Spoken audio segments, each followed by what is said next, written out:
In 2019 in New York, the United States of America, the President Comrade Emmerson Mnangagwa met the Israeli Foreign Minister Israel Katz on the sidelines of the United Nations General Assembly, UNGA 2019. It opened the doors for Zimbabwe's re-engagement and engagement exercise. It was the first such high-level meeting between the two countries in 20 years. Zimbabwe and Israel have had diplomatic relations since 1993. Pretoria-based Israeli envoy to Zimbabwe, Mr. Gershom Kedar, has said much can be achieved between the two countries if they cooperate in various fields such as agriculture, scientific development, and infrastructure development. In August 2020, the President, Comrade Emmerson Mnangagwa, appointed Israeli-born Ronny Jevi Musan as Honorary Consul of Zimbabwe in Israel. Mr. Levy has hit the ground running, meeting Israeli Minister of Interior to discuss issues pertaining to Zimbabwe. He has also met the Apostolic Latin Patriarch of Jerusalem, inviting him to bless Zimbabwe.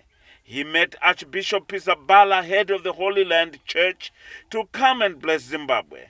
Honorary Consul Jevi Musan, accompanied by his colleague, Honorary Consul Moshe Isaac Osdaicha, met the President, Comrade Emmerson Mnangagwa at State House in Harare on Thursday, the 19th of November, 2020. He spoke about the meeting and the aspirations of the consulate and what they are doing to strengthen the ties between the two sisterly republics. To all the Zimbabwean people, the most important message we can bring today, especially before Christmas, is a message of hope. The good news, as the story of Christmas telling us, according to the Bible, that when the people came to Bethlehem, they brought the good news of the birth of Christ. We are planning to bring God, by the grace of God, next year, we are going to bring good news when it's come to agriculture, when it's come to farmers, when it's come to diplomacy, when it's come to any section, any sector of Zimbabwe to be blessed from Israel, from the technology of Israel, from the know-how of Israel, because we may have the know-how and the technology, but we don't have the spirit of the people of Zimbabwe. And if we will combine both, I can assure you all that Zimbabwe will flourish again.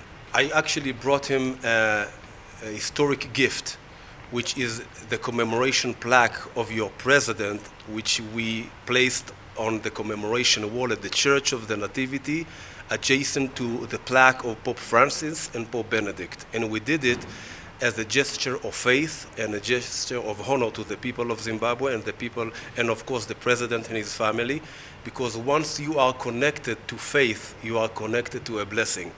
Once you are connected to faith, no one can beat you. And this is the message we have. It should not be forgotten that at independence of Zimbabwe in 1980, there were several thousands of people of Jewish extraction in this country. They were in Bulawayo, Harare, Gweru, and Mutare. Sir Roy Welensky, the last federal prime minister of Rhodesia's and Nyasaland, was of Jewish extraction. Remember the Lobel brothers, Semilath and Sons, the Cohens, and even the Oppenheimers of South Africa, who have lots of economic interest in this country, are of Jewish extraction.